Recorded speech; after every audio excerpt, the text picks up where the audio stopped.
and I'll keep I'll keep a little Shut window. up, Jeremiah. Exactly.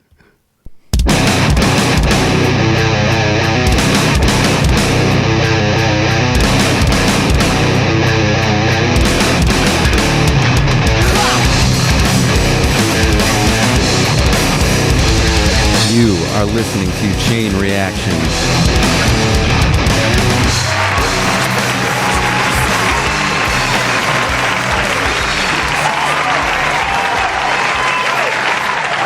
Thank you. Thank you.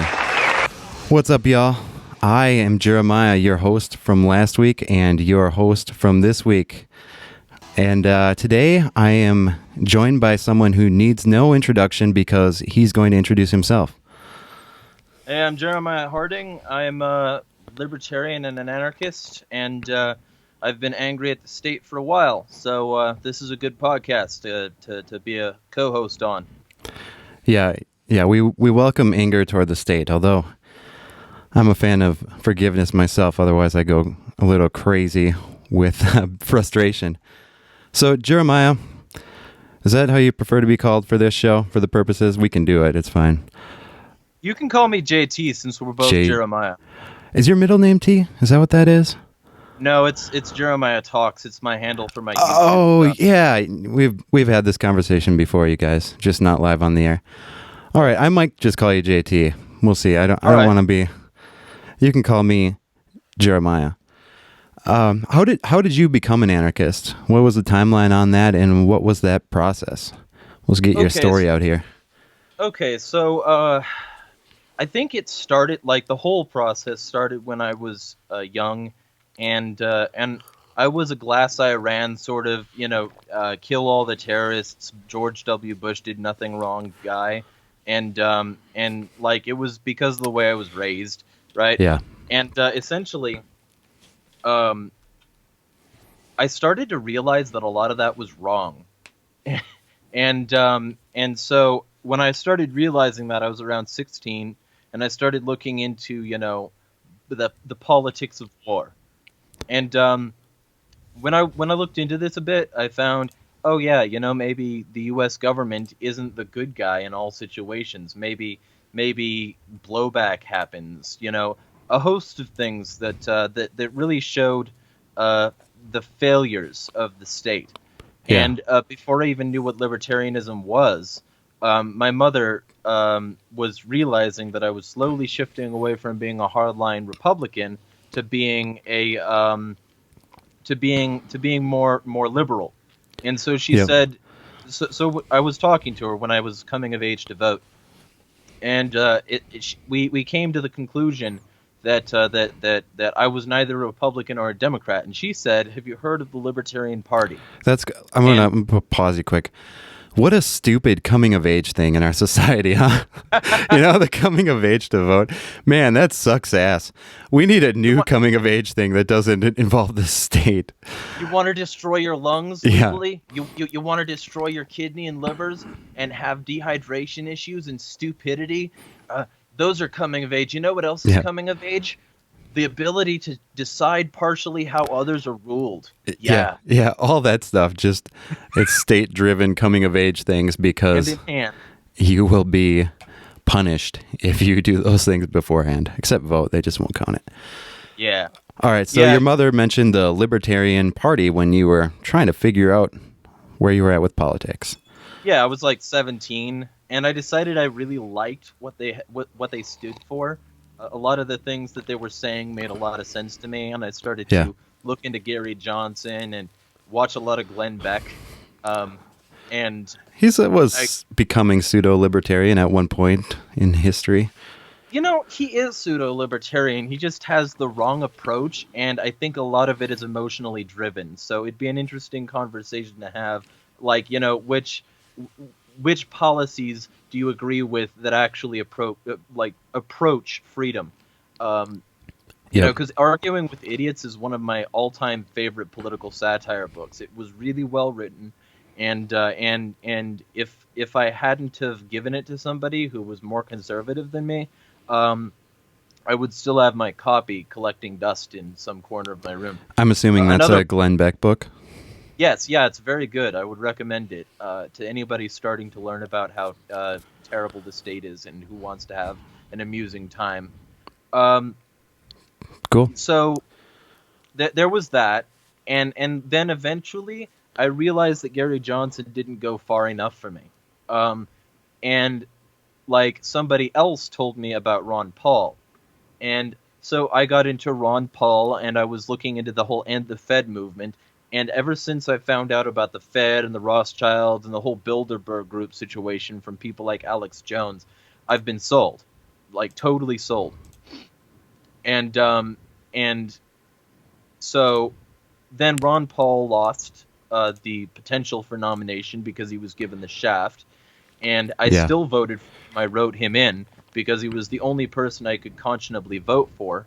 And then afterwards, a bunch of people said, "Well, hey, if you don't, if you want the truth, why don't you stop voting and start, promoting statelessness?" And I was like very resistant to that at first. I believe one of the first Right. people that tried to get me there was Pete Eyre of Cop Block, and I threw like really state faggy things at him, like how would things be funded, all that jazz. Yep. And so Been he there. understandably got frustrated, and I think he stopped talking to me at that particular point.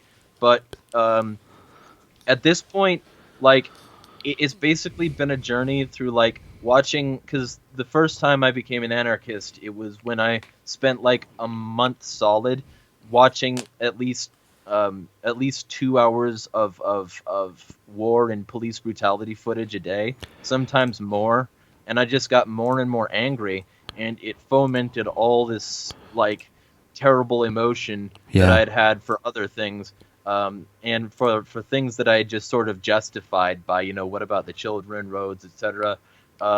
At the state, and I switched over to anarchism about 3.5, maybe 4 years ago, and I haven't turned back since. Nice. What made you decide to start watching 2 hours a day of police brutality videos? That'll piss anyone off. Well, basically, I wanted to see if I could still be okay with it, and it turns out I wasn't. Just okay with supporting police and kind of whatever they do because they have a difficult job. Is that kind of the? I Well, mean, I just was a like, big go ahead. justifier. I was a big justifier, of police and military at one point in my life as well, much to my own shame. Yeah, well, it was because I realized, and this is something that I've kept as a running theme ever since, that politicians without law enforcers are windbags, and law enforcement without politicians creating, horseshit laws are just thugs. They're Yeah, spineless cowards, and they that's what they have. are with the creation of horseshit laws. Well, right, but they're Yeah. they're thugs for the state. Yep. Like, when I started to realize that you could be a thug for the state, that they weren't like mutually exclusive, the state Yep. started to seem pretty criminal, and I started to oppose them. Yeah, it's quite amazing the number of people who claim to be in favor of small government, and are worried about government oppression or politicians and their tyranny, who have no problems then talking about how much they support law enforcement. I mean, they talk about all politicians are liars and not trustworthy, but we do trust the people whose job it is to violently impose the will of politicians upon us. It's It's it's it's okay to crazy, use the but billy club. It's just not okay to order somebody to use the billy club. yeah, exactly. I mentioned I called law enforcers thugs last week. Will you explain in a little more detail what that means to call them thugs and why that's not even necessarily a demeaning thing to say, but a descriptive? Does that Yeah, make sense? like, so the idea is law enforcement in a real sense is enforcement of natural law. That's, you come on my property In a when I moral don't sense, yeah. authorize it, or do something to me that I don't want you to. I will use force to resist. Non-aggression doesn't mean non-violence, which is something we'll talk about a little later. Yeah. But the law enforcement we have today is not law enforcement. What it is it's edict enforcement. What the top sends down as an order, you must do or we will hurt you. And that is Yeah. exactly what thugs originally were. They were essentially assassins.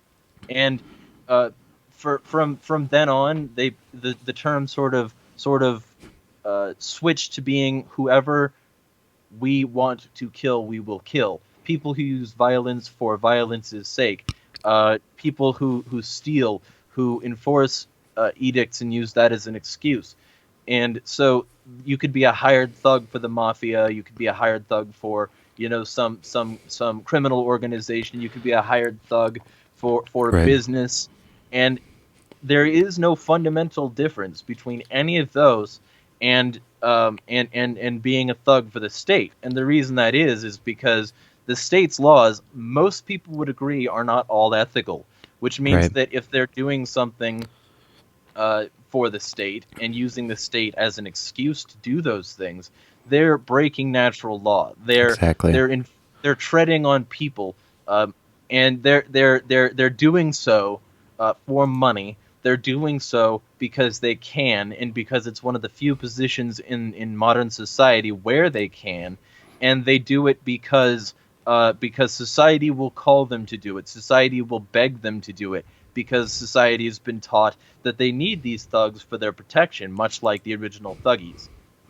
So it's all a web. It's all another link in the chain, and it's all another thing that controls people. And thugs are the violent end of that control, making sure that people are afraid to step out of line. Yeah, I think that's a good explanation. Like you're saying, a lot of laws are violations of rights, or the enforcement of them are violations of human rights, and all human rights are essentially property rights coming from self-ownership and one's legitimately acquired property, which is a natural extension of one's own body. So the Right. state really functions, like you were saying, JT.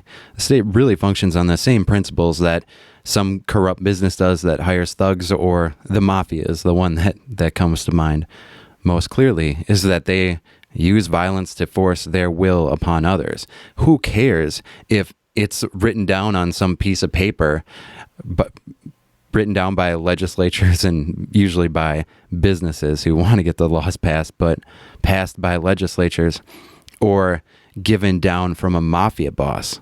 It's no less a human rights violation for the thugs of the mafia to enforce his edict as it is for the thugs of the state to enforce the edicts of the legislature or executive. There's a lot of different ways of making laws nowadays. No Yeah. limitations. And that's the thing. Like, you fundamentally, truthfully, if it means anything, you can't make a law.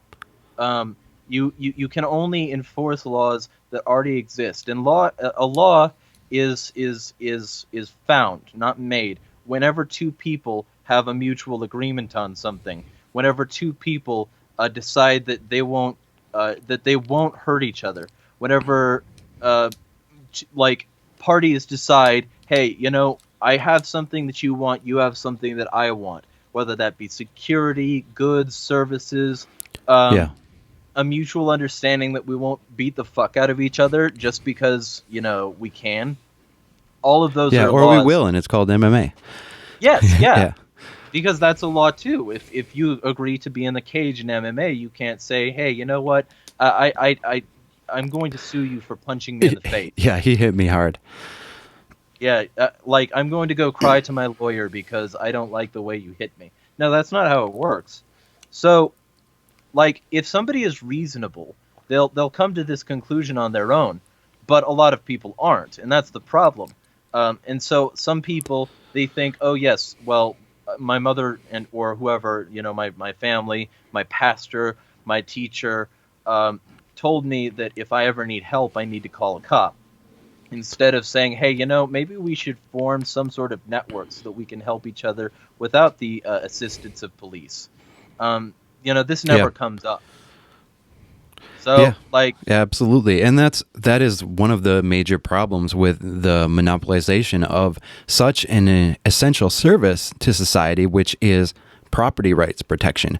And it is true that the police do engage in some level of property rights protection, and they do provide some level of deterrent for violations of property rights. I think that's true, and that's part of what makes it so difficult and scary for people to talk about the police in a negative light, to talk about law enforcement in a negative light, even though if they were being rational and logical and following things to their inevitable conclusion, they would realize these are the people that are forcing the will of politicians upon you violently. But they can't get to that point, or they choose not to get to that point, I would say, because they're afraid of a world without them, because they have no other options because of the coercive monopoly the state has, giving itself monopolistic privilege in the area of property rights protection, not allowing anyone else to compete at the same level and forcing people to pay even if they don't want the service. You're not going to have any sort of free market and increasing quality of such protection in a situation of such an overwhelming monopolistic privilege. Yeah, and if you or I decide Don't point to at enforce, me. exactly right. Yeah. If we enforce the law, we're vigilantes. If the state enforces a law, it's the long arm of the societal protection. It's the loving embrace of the state when it does that. But when we do it, we're just rogues. We can't do it legally. We can't do it ethically. According to most of the people, because they've been told these things, not because they're true or because they've thought about it, but because they've been told these things. And that's a shame. Yeah. Yeah. One of the biggest differences between the state and the mafia is that the state has done a really excellent job setting up their propaganda system. And people, and of course, part of that propaganda system is that the mafia is terrible, but people who act similarly to the mafia aren't, because they have shiny badges. But they stopped the mafia.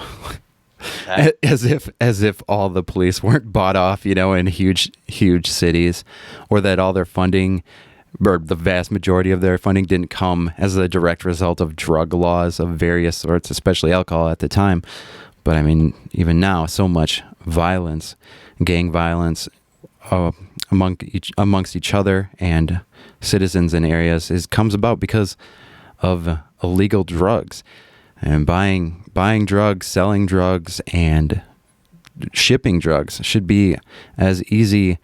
And buying it should be as easy as going to the pharmacy, and you should be able to throw it on a Walmart truck to bring it across the country if you want to see more peace, especially if you care about cop deaths.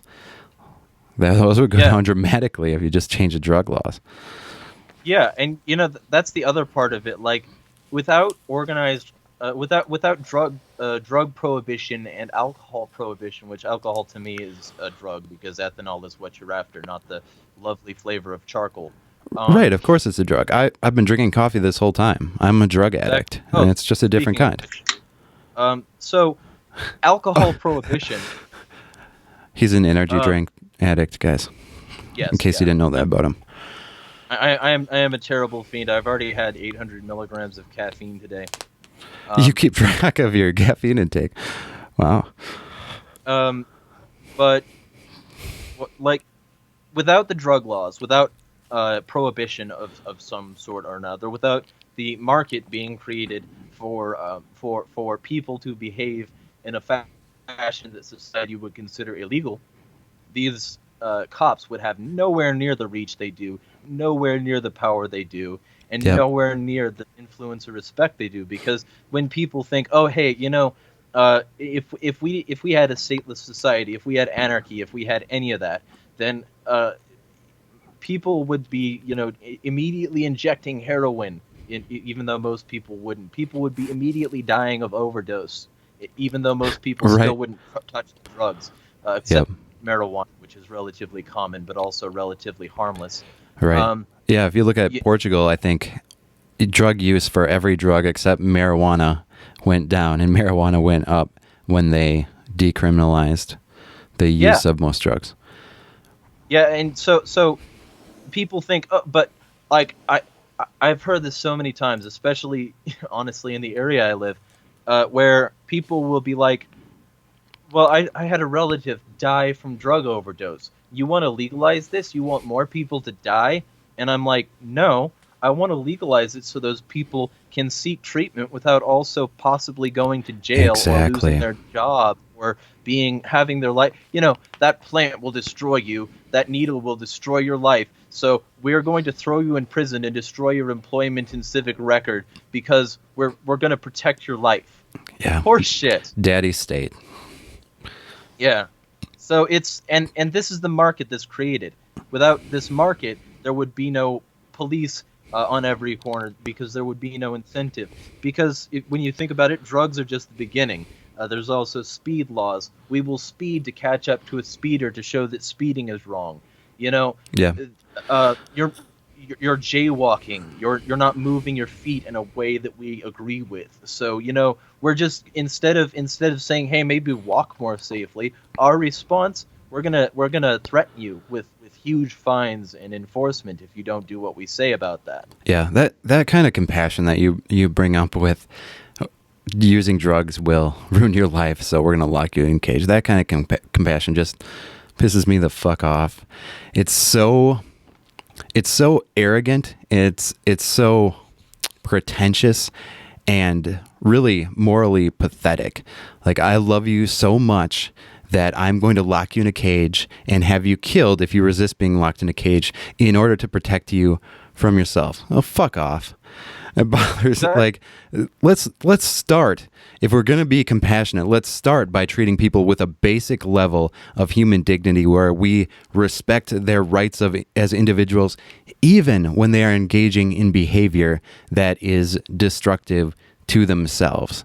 If you don't start there, then you can't really love. You can't really love in action. You might have emotional feelings of love, but who cares about those if you're not expressing them in ways that are actually good for the individual and meet them at their level? First, respect their rights. Then, like you're saying, help them, maybe convince them, maybe confront them, maybe even yell at them, to stop using drugs and explain the way it's ruining their life. But this go to a cage or we'll murder you kind of fake compassion is super annoying, and one of those things that you see often with status and with a lot of status in the church, which is kind of one of my areas of life, I guess. Yeah. Um, I'm going to switch gears a little bit. You do a lot of interesting stuff, or you have your hands in a lot of different pots in terms of spreading the message about non-aggression and voluntarism. Would you like to share at all about any of the stuff you're involved in and what you do and what you're passionate about and what you feel like your role is in this movement? All right. So, um, I write articles very infrequently, which is about to change. I also Cool. am about to start producing a lot of YouTube videos and a lot of different sorts of things for podcasts, including this one, which I'll be a regular appearance on. Yep. I have a Twitter with 13,000 followers, close to I think maybe close to 2,500 Facebook friends. Um, and I Nice. and I use all of this to spread the message. You know, I spread out to Gab a short bit ago, which I've been using quite a bit, Yeah. and have 1,600 followers on, or around there anyway. I didn't Um, even know there were 1,600 people on Gab. there are like, if I remember correctly, there are like 130,000 accounts now, Nice. Well, and I think and they just reached their 3 millionth Gab, yesterday. okay. Which That's is what they the term call for that's what they call their status updates or tweets or whatever, their Gab. Okay. Yeah, I yeah, and gotcha. they call reposting regabbing. Um, I don't know. I I I gotcha. didn't invent their slang. But I use it in order to Yep. make sure that I'm using the community properly. But essentially, so I try to be in as many different places at once as possible. I'll also have physical conversations with whoever will have it with me. Yep. I'll share the news automatically on my Twitter that from sites that I believe produce good high quality content. Not Mm-hmm. fake news. Um, Yeah. like So CNN. not Washington Post, Well, I not mean, MS. sometimes Radley Balco's Washington Post That's are true. Yeah. very accurate, Yeah. but only sometimes, because it's still part of the mass media conglomerate that has representatives at the Bilderberg Group. So I can't endorse it like remotely entirely. Um, but so but the idea is that like I try to be in as many places at once as possible. And I try to. The, Recently, maybe for the past 6 months, I heard this phrase. I can't remember who said it. I think it may have been Penn Jillette. Um, I heard somebody say that when you're marketing an idea, you want to walk in their door and have them come out yours. And I've been trying to take that approach to it and trying to teach people about this sort of thing from their perspective. If they're a Republican, I'll teach them based on how the government doesn't care about the Constitution, so the Constitution is invalid as a form of rights protection. If I'm talking to a liberal, I'll start on the drug war or police brutality or racism, and I'll move on from there. And there are ways to reach people, and I think that if people were like more approachable to others, more people would approach them.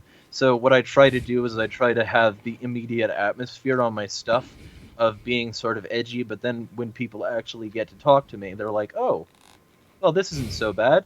And then like they say to everybody else, "Oh, well, this isn't so bad." Sort of like anarchy. Yeah. And Yep. like I've actually gotten a surprising number of people to sway their minds on that. Nice.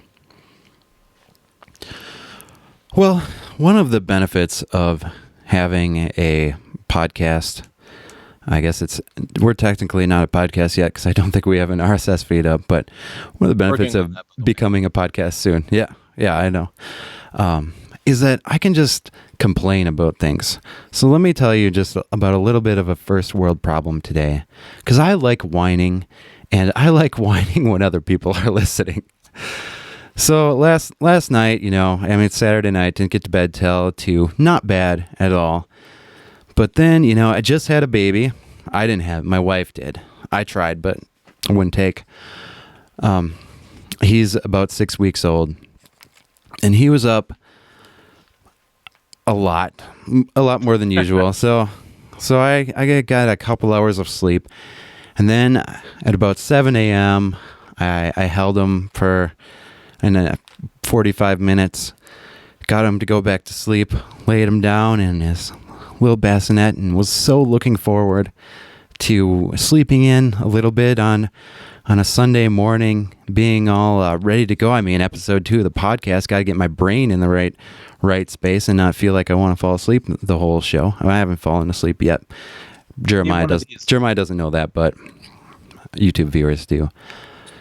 And then I got a phone call that someone's toilet froze. I do a little bit of property management as on the side thing. When I say a little bit, I mean a really little bit. So I spent this morning going over to a house, putting a heater next to a frozen pipe. But the worst part of it was I had to shovel the driveway, clean off 2 cars with 6 inches of snow, and it was negative 17 degrees outside when I'm doing this. And I don't know where my winter coat is yet because I'm not good at finding things. So all morning I just thought I'm going to die. And I didn't. I made it through, but it was very upsetting. It took me 2 hours to get warm once I got home. And that's kind of my sob story. You can send donations if you want to my Bitcoin address. You can send notes, letters of compassion to our email address at statesaresstupid@gmail.com. Thanks for listening. No, I don't. Here's the moral of that story. Don't do property management unless they're nice properties, and don't live in Wisconsin. Well, I wasn't planning on it, but now I won't. Yeah, but aren't you thinking about maybe moving to like New York, or was Detroit an option? Yeah, one of those two. It That's depends too on where the cold. property is. Don't do it. Too cold. Depends on Well, what's the best. Sorry, I interrupted. depends. Well, depends on where prices are the best, Okay. largely. But like, so there's a thing though. Like, my metabolism is naturally very fast, and like I speed it up more whenever I consume caffeine or high protein because I also work out. Um, Yeah. and so all of that basically means that I get cold very, very uneasily. It's very hard to get me like uncomfortably cold. So, I mean, for me, New York will probably be a good switch because I'm living in the desert right now, the SoCal desert. Yeah. Yeah. And That sounds horrible. I would complain about that today too, if that's where I was living. well, Weather, but you it's guys. been Weather nice gets me. lately. You But it's what? been nice lately Yeah, because it's that's been good. 27 degrees at night. Wow. That's not bad. Cooling down. How Yeah. hot is it during the day? We're the weather podcast. We're just gonna talk half anarchy, half just what the weather's like in different parts of the country. It'll be super fascinating. But I am still interested in what the temperature was today. So we're talking like 27 at night, like around there, and probably highs of like 60, 65 in the day. Okay. Yeah, that's about perfect for me. Probably a little cool at night because I do like nightly walks, but I like that day temperature. That's awesome. Well, I would recommend SoCal then, but only during the winter because during the summer you can like occasionally count on triple digits. Yeah, I've really done too much to tie myself to this region. Exactly. Yeah, Well, say this so you region of should the get country. a kerosene heater like they do in Japan. The problem was being outside. That was a big problem without winter gloves or a coat. But that's Yeah. just me being stupid. But it wouldn't be stupid if it was fall. I don't know. Someone's got to figure out how to get this global warming thing on the road because I would like the world to warm up quite a few degrees. Oh, Be a but great if the boon to global my warming life. happens, the glaciers will melt, and then there will be cold water. I mean, there's a water shortage in California, so we need the glaciers to melt, right? Exactly. Yeah. Maybe I'll stick around if there's enough global warming. Yeah, there you go. All right, one of the things that I wanted to talk about today, we're kind of just laying the foundation a little bit for these two episodes in case people like starting at the beginning. I know when I listen to a new podcast, I like starting from episode 1 because I'm kind of a completionist. So kind of laying the foundation in case people are listening or just want a refresher on the basics of anarchism. And last week we talked a little bit about property rights. I mean, you could talk for 30 hours about property rights. I couldn't because I'm not smart enough. But lots of people could who've been thinking through this stuff and are more intelligent and more articulate than I am. But we gave I think a decent foundation, decent basic understanding of it. But the thing that really got me into libertarianism and led me to becoming someone who rejects the state as a whole was something called the non-aggression principle. And what I'm going to do to introduce this, I feel the need to apologize for this ahead of time, but I'm not apologizing. I feel the need to introduce it.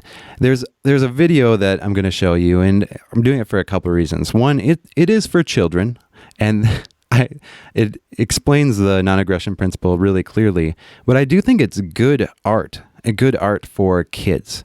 And as someone who recently had a boy, I'm thinking more and more about how do we teach these things to kids and teach these ideals and teach the evil of the state to children in ways that will make some sense to them. I mean, I don't think this is for 4-year-olds, but I think a 9-year-old would get it really well.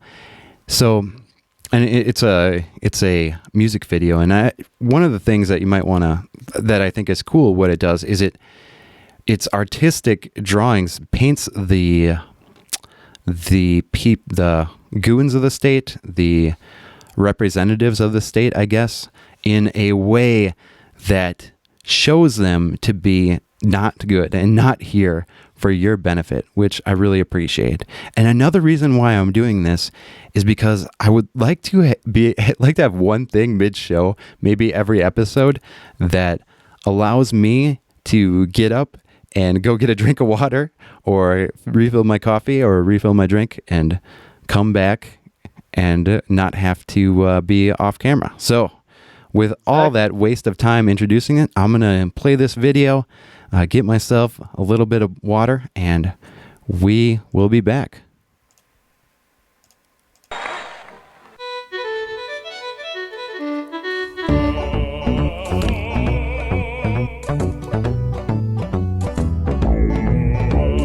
If you want this world to be the perfect but more peaceful, I have a wee suggestion to make your day more gleeful. As a general rule of thumb, don't be the first to end the fun with physical force, threats of force, or scamming peaceful people. Non-aggression principles, as this not justified to initiate coercion with force or threats or lies. You'll likely make more friends if you follow it, but if you don't and say you do, you're just a hypocrite. For life to be more fun, we should support the non-aggression principle. Hey! According to the non-aggression principle, it's not good to initiate coercion. What's coercion? Forcing others to do something using physical force, threats of physical force, or fraud. Physical force? I'll let this angry cop explain. Officer Violence is my name and I'm above the law. I give the orders and punch you in the jaw. If you disobey me, I'll bind your hands and fast, lock you in a cage and tether you in the... If you treated anyone as I have treated you, they label you a psycho and use a padded room for some peculiar reason that don't apply to me. Physical force I use, of course, to earn a bloody fee. Ouch! Physical force is brutal. Attacking others, tying them up, moving them somewhere they don't want to go. That's not nice. What about the threat of physical force? Agent Extortion works for the IRS, and he can't wait to explain this one. I'm not going to hurt you, but if you don't comply, I'll get someone who will engage you till you die. Just hand over your income so we can spend the time. Piss it all away and set you back some crumbs. I learned from the best, my teacher Al Capone. He's really good at threats and puncturing your bones. It's also called extortion, a mafioso crime. We get away with it while gangsters do the time. Yikes! So a threat is basically telling someone they better do what you want or else you'll hurt them? Correctamundo. So what's fraud? Lying to benefit yourself or to hurt others. Let's listen to another expert who for once is telling the truth. Hi, my name is Lizelot. I give my donors spikes. I'm paid by clubs and meeting bugs, corporations, banks, and any special interest. Yes, anyone will do. Just get me elected and I'll pass a bill for you. I use all the money that they give to me to broadcast lies for everyone to see. The voters give me power and their taxes too, because I tell them lies. What a bunch of fools. So fraud is lying to fool others into doing something that benefits you and hurts them? Exactly. All these types of coercion are pretty bad. For life to be more fun, we should support the non-aggression principle. Hey! Can coercion ever be used in a good way? Yes, but only for defense. For example, observe. Any voluntarist living free and having fun, playing on his property, not hurting anyone. Blossom is a bully, she likes to start the fights, initiates coercion with lies and hits and bites. Since she starts the trouble, her behavior isn't good, but Vinny has an option that anybody should. He can use coercion to stop her attack or reclaim what is his. Nothing more than that. So, according to the non-aggression principle, I should not initiate, or in other words, I should not be the one that starts the coercion. Like Officer Violence, Agent Extortion, Mr. Lizelot, or Blossom. But if someone initiates coercion against me, I can use coercion in response to defend myself, like Vinny. Precisely. But why is the non-aggression principle so important? If we both understand and live by the non-aggression principle, we can make more friends, happily coexist, and cooperate to accomplish great things. instead of being jerks like those guys. Cool, man. You want to sing with me? You bet your ass I do. Non-aggression principle says it's not justified to initiate coercion with force or threats or lies. You'll likely make more friends if you follow it, but if you don't and say you do, you're just a hypocrite. For life to be more fun, we should support the non-aggression principle. Hey!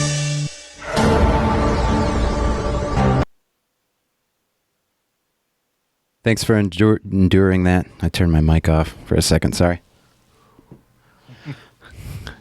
Yeah, I like not having to explain things and just letting other people do it more simply. I don't remember if JT and I have actually talked about the NAP together or not. We've had quite a few conversations via video chat in the past, but one of the things in the video that I don't prefer it as a way of phrasing is to talk about the use of defensive force as coercion. I think that's an unhelpful word, but I prefer the word force, or you could say defensive violence, but defensive force I think does the trick without having some connotation of it being more of a negative thing, which is often associated with violence or coercion.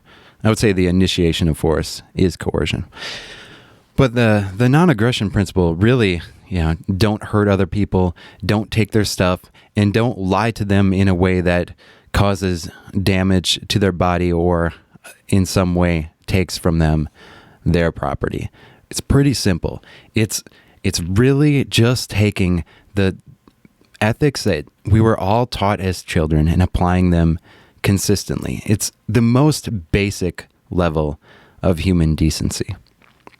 Jeremiah, would you like to? What do you think about the non-aggression principle? Not every anarchist adheres to it. Well, okay, so the reason a lot of anarchists don't seem to adhere to the non-aggression principle in general isn't because they have some ethical problem with it. It generally appears to be that they haven't even thought about it from an ethical perspective, or they are more of an individualist anarchist and they reject morality. They have a more consequentialist basis for their anarchy. And that's a reasonable, I guess, way to approach it, but like for me, it can at least be logically consistent. Yeah. If not ethical, yeah. Yeah, but for me, like personally, I like the idea of boundaries, and I think that they have a lot of basis in reason, like property law, Lockean ethics, Bastiat's great work. The law covers it reasonably well, and then the road to serfdom also covers some of the trappings of not having a more ethical approach to society, and that would be Hayek, in case anybody's interested in looking it up. But essentially, what the non-aggression principle says is that it is unethical and therefore not acceptable for people to violate another person's rightfully held boundary, or sapient being in case of aliens or some other species. Yeah. I don't know. If I feel like we can still be intellectually honest and just say human at this point, but yeah, sapient being is more clear and more accurate for sure. Well, so like if we accept the existence of boundaries in the first place, which is an is-ought situation, so I normally don't approach that. Right. I think just like the acceptance of boundaries. Anyone who is willing to say that rape is immoral accepts the existence of boundaries. Otherwise, if you don't accept that, to say that boundaries are not a real thing, you really have to say that rape is not an immoral thing to do. Well, and a lot of people, though, they do reject morality as the basis for action, and they have decent reasons, not necessarily reasons I'd endorse, but decent reasons for doing so. But like, if you want a good basis for societal function, you need first to describe what makes up society. If you do that, you find that individuals make up society. Well, how do you treat individuals in a truly free society? well, you treat them with respect. You treat them with dignity, Right. or they will scream for a government. And so the non-aggression principle is the easiest way to sort of approach that, as far as I'm aware. You come up with good boundaries, rational boundaries, property transfer, homesteading, you know, some sort of Yes. like will situation where you put your will into it, and therefore it's yours, and somebody shouldn't come and try and collect it from you. You mean for a homesteading principle? Is that what you're talking? Yes, Oh, yes. yeah. Yep. And so, like, when you form boundaries at all, you start to think about, well, what makes a good boundary? Well, if you've earned it, it that's the way I function as a non-aggression advocate. If you've earned it, if it is yours because somebody has given it to you for a reason, or if it's yours because you have put your time and effort into it and nobody owned it prior, um, you know, that's earning it. That's reasonable. That's and then if you have that property, if you have like basic property rights and ethics, you own yourself primarily before Yeah. anyone else. Yep. So you can decide how yourself is used and how yourself uses your property. That would be the ethical framework. Self-ownership to non-aggression to basically don't start nothing, won't be nothing. Yeah. Yeah. And, go ahead.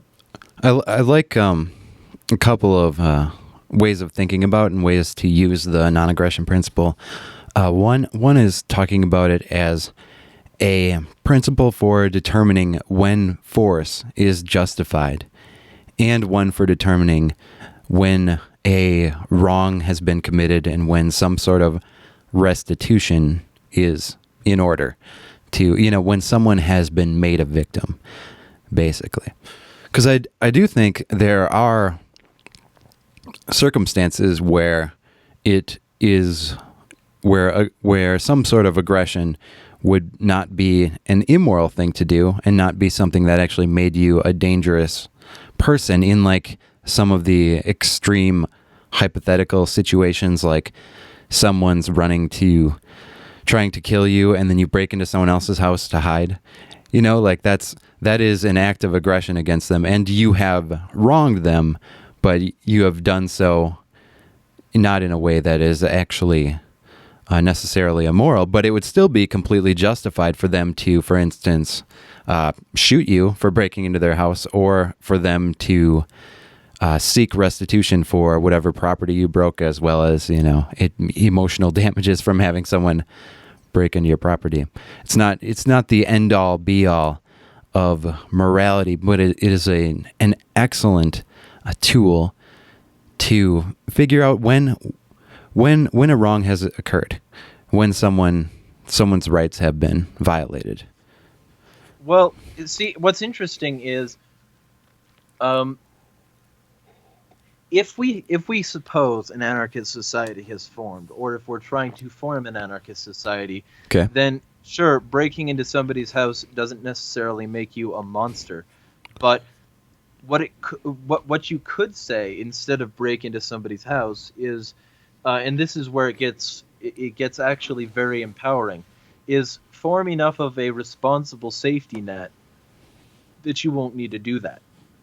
Because if you have a responsible safety net, if you have people you can call if you need help, if you're like not physically strong enough to defend yourself, Yeah. if you have a car with a reasonably good defense system in it, a loud alarm, for instance, if you have small weapons on you as part of an everyday carry, then you can start to defend yourself without the help of a government or without the assistance of an aggressive action.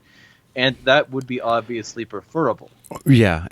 I think only in like really, I think it's difficult to find situations where the NAP breaks down. It's only in really rare, silly kind of hypotheticals, where, and that doesn't mean it breaks down. It just means that you're where you can actually commit an act of aggression without being some sort of immoral monster. But those situations are only worth talking about when dealing with theory, and rarely apply in in real life. I like the idea of, of a relational social safety net, but that feels like too much work to me. I like, Well, in terms of defense. Have you heard of Cell 411? Yep. Yeah, I have. Yeah, and I have it, and I have at least responded via text to a couple people in it. I like the idea, and I think it's good.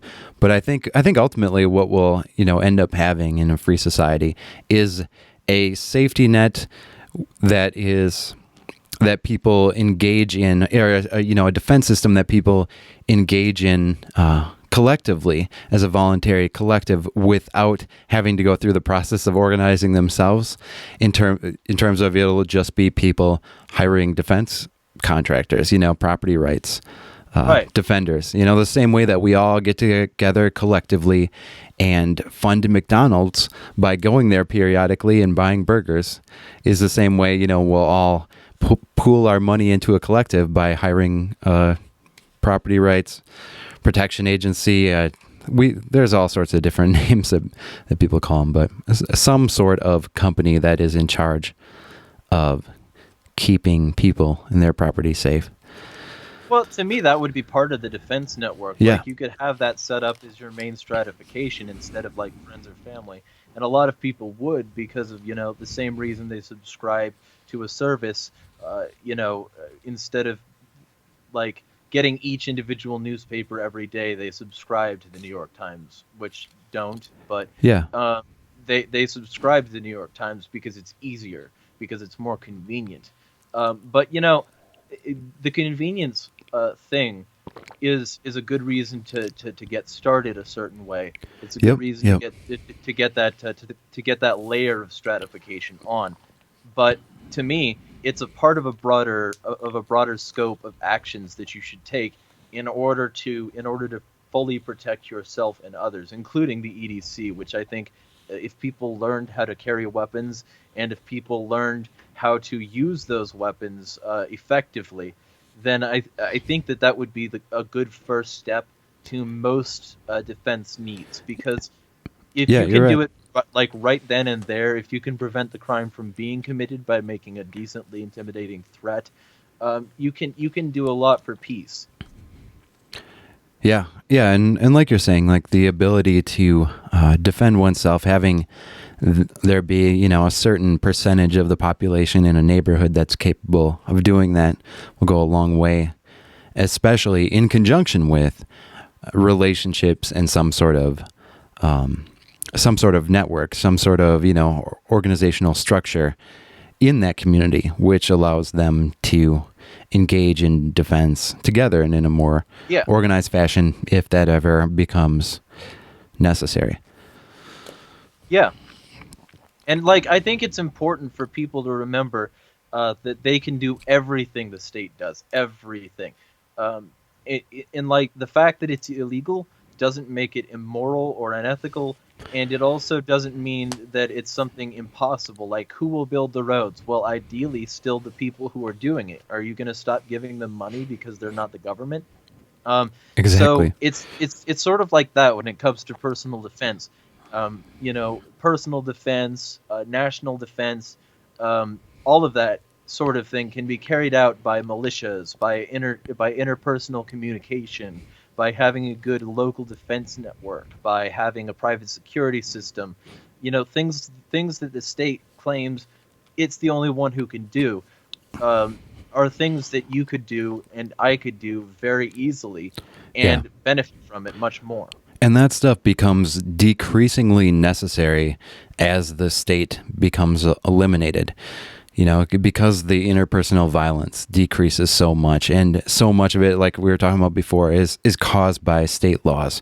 So much of the localized violence goes away just by ending the state. And then so many of the one region versus another violence, like one government versus another, goes away with the elimination of the state, because you don't have the U.S. doing things like blockades, which result in the death of 500,000 children in Iraq. You don't have them having military bases all over the globe pissing everyone off, or engaging in other blockades like Japan and sanctions in Japan, which resulted in Pearl Harbor. Like, so many different things. So much of the need for a regional defense is just eliminated because people have much less of a reason to attack a free society, especially because the capital development in a free society will be off the charts. So any sort of sustained war that you want to do on these free people you're going to get wiped out, because you will not be able to compete with their ability to engage in production. That's going to cost what? And I have to sacrifice how many employees in business? No, you know what? Have your war elsewhere. I don't need that. Yeah, no, don't, like, it's not my war. Like, if you want to go, like, there's still room, for doing what sometimes people say the U.S. does, is some sort of charity defense of other poor oppressed peoples, which is a crazy perception that people have of the U.S. military as if they engage in that. But you can still engage in those things by starting an actual charity and having them actually, send people to engage in defense of an oppressed group in some nation if you wanted to. But when you force people to do that, it becomes really problematic, especially because the government isn't really motivated to do that. They're motivated to make a bunch of cash and increase their power. Yeah, and you know what else? I'm not a Christian anymore, but I used to be. And when I watched the church produce a huge amount of charity for a lot of people, for a lot of good causes. Now, I may disagree with their approach now, but I still totally endorse the idea of people getting together in a large room, giving money to an organization, and that organization providing charity. And that could happen no matter what reason was, no matter what the society was. And this is the kind of thing that people don't consider. They don't consider, all those stories we hear about the church providing for people in the inception of this country. Those stories are all part of the Dark Ages now. That was the Wild West. That was the industrialization era, where child labor and slavery took over. And all that is true.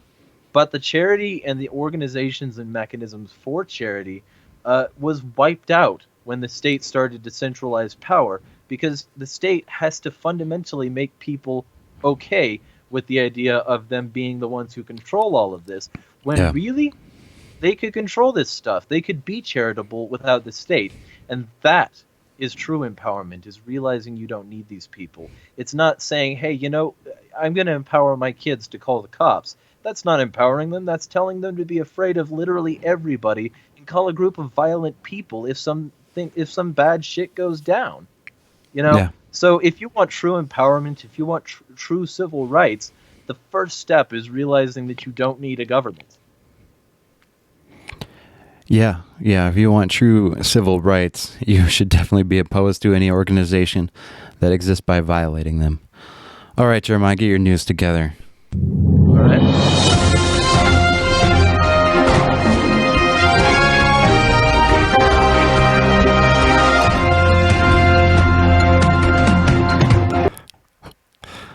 I like playing with these sound effects, people. Yeah, we're running out of time. I'm gonna be a stickler kind of for keeping it around 75 minutes, I think. At least for a while. It helps with my life and planning things as well. All right, so yes, my things are fairly quick fired because it's a list of 10 things on the freethoughtproject.com by an author, Baron Hines. All right, go for it. Everything is covered under basically an attribution license, so everybody go over to the freethoughtproject.com and look this article up if you're interested in more. 10 massive fake news stories Western media has been feeding you on Aleppo. 1. The city is still under total siege because of the Syrian army and Russians. Aleppo is an ancient city and one of the oldest continuously inhabited cities in the world, populated since at least the 3rd millennium BC.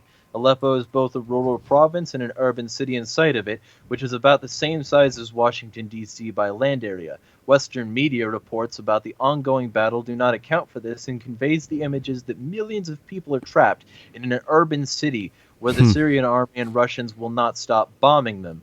Aleppo had a pre-war population of over 2 million people. It's a center of commerce and trading with Turkey, as well as a conduit between the Middle East and Europe.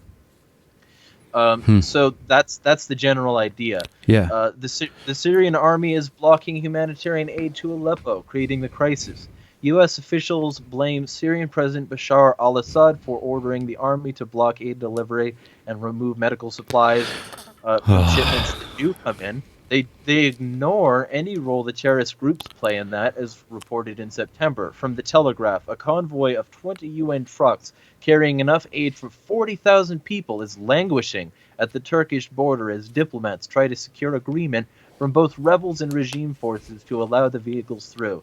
Some parties to the conflict are trying to use this for political gains, said David Swanson, a UN spokesman. The challenge for us is ensuring that all parties to the conflict are on the same page. If one element of the chain is not there, we cannot proceed. So, there's two. 3 is the rebels in East Aleppo are ordinary Syrians who are fighting a civil war against government abuse. While it is unclear how many civilians remained in Aleppo, what is known is that most of the fighters are from the official al-Qaeda group in Syria called al-Nusra, and other groups that have formed public alliances with them. There have been dozens of groups under different names that the United States has called moderate opposition. However, many of them were either in alliance with or commanded by al-Nusra itself. And there's much more, by the way. Yeah.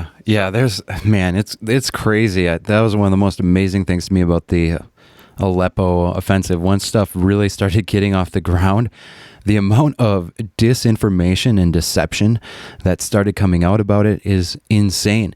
I mean, people, like, you have news organizations that don't even have people on the ground there. They're not even viewing things, that are claiming the civilians who are fleeing are being killed by the Syrian army, but they're not. Like, people have video and reporters who are actually on the ground and actually independent from the CIA and the U.S. government show you that it is the rebel groups, aka al-Nusra, al-Qaeda, I think Arar al-Sham is what they changed their name to now or something like that. Those are the groups who are doing the most amount of civilian killing and preventing the civilians from leaving, because they know it prevents the Syrian army from engaging in more bombing tactics, basically, to have more civilians there. Sorry. Right. Well, and you know, there's the other part to it too. Like, there was an anti-war piece, I believe, written by Pat Buchanan, where he discusses how journalism is essentially dead, because we're talking about an organization, organizations that call themselves news, that are getting literally all of their information from third-party sources, not primary sources, biased sources, and videos that are taken by other people. There's nobody in the field. They're all relying on certain videos that are provided by certain people and saying, essentially, we trust you. We trust everything you're saying, instead of saying, hey, you know, maybe have some journalistic scrutiny here and write an actual piece. They trust almost everything, you know, that the government tells them implicitly. Oh, this person said this, so we're reporting it, and just assume it's true. I mean, that is like the opposite of what journalists are supposed to be doing. You know, and then rooting out corruption. Fake news after producing like a ton of it. Oh, nonstop. I mean, the Washington Post article, that was one of the funniest things to me. Washington Post had that article, you know, citing fake news locations. And then a few days later, they made claims about, they had like an addendum at the end saying, you know, maybe this stuff isn't fake news. And then a few days after that, they reported that the CIA said that Russia hacked into the DNC server, which is fake news. That's an absolute lie. We know that it was leaked, not hacked, by someone in the DNC to WikiLeaks. I think Obama said that recently. So, and like, the amazing thing is, they're not taking the word of Assange. They're not taking the word of the administration. They're not taking the words that, Hillary had agreed to not too long ago after Right. eating crow about Russians. Yes. They're just saying, oh, the CIA thing with two unconfirmed sources. Yeah, let's say that the Russians hacked people. Let's say, like, the CIA findings trending on Twitter the other day. Let's say, hey, maybe we should ignore everything but these two people. Yeah. These two people that aren't identified and that both had the same spurious claims based on nothing. Right. Let's take their specifically small, proofless comments as proof of everything we believe. It's confirmation bias gone wild, man. Yeah. Yeah, there are some powers that be that are very interested in making relationship with Russia tense right now. It's kind of troublesome. All right, give us two more of those 10 things that are wrong. Okay. Yeah, two that you really like, because I'm interrupting, and we'll just give two more, and then we'll wrap the show up. Oh, well, that's fine. The Syrian army prevents civilians from leaving. Oh. It is That's a fake news thing right there. Yep. It is reported that many civilians feared leaving East Aleppo for government-controlled areas because they might be tortured or killed. These reports cannot be verified and will not be trivialized here. However, Russian officials noted that more than 100,000 civilians had been evacuated since operations began in November. So there's something fun. Yeah. And here's the really the biggest thing. The Syrian army is purposely destroying civilian infrastructure. One favorite propaganda lie told by U.S. officials when justifying war is that the dictator's army is destroying public resources to hurt the civilian population. As it relates to Aleppo, U.S. officials and allies have said that the Syrian government forces have purposefully destroyed drinking water supplies to the city in an effort to hurt opposition fighters and the civilians supporting them. However, in 2014, al-Nusra sabotaged the entire city's water system while trying to target government-controlled areas. The Syrian army recently restored the same water plant destroyed in this attack. Recently restored the same water plant destroyed in this attack. So, like, everything, basically, the entire narrative is wrong, and it's provable by simple research. This person did a great job on this article, and I highly recommend reading it. Okay. Maybe we should leave a link in the description? Yeah, man. If you want to get that link together, go for it. No problem. Yeah, we'll add to the description. I have some work to do on the other YouTube video as well. I had to change some stuff up with the account. If you can, I guess you can edit yourself now. You should be able to. If I'm in there. Okay. I didn't see that there. One moment. Let me make absolutely sure. Don't worry about it. We shouldn't be having this conversation on the air anyway. Yeah. Yeah, that's it. Well, anyway, if you guys like this, please like, subscribe, all that. Yeah, do that stuff. Where else can people find you, Jeremiah? Twitter, Facebook, Reddit, Gab now, Allthink, Brigade, and something else. Tumblr, yeah. Tumblr? Oh, that I forgot you had a Tumblr. I've never actually been on Tumblr. Yeah, I'll be starting to use it soon as well. Nice. I've only heard horrible things.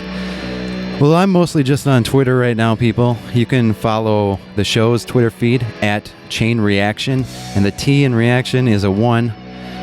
You gotta make substitutes somewhere in that. And you can follow me on Twitter personally at JeremiahJM.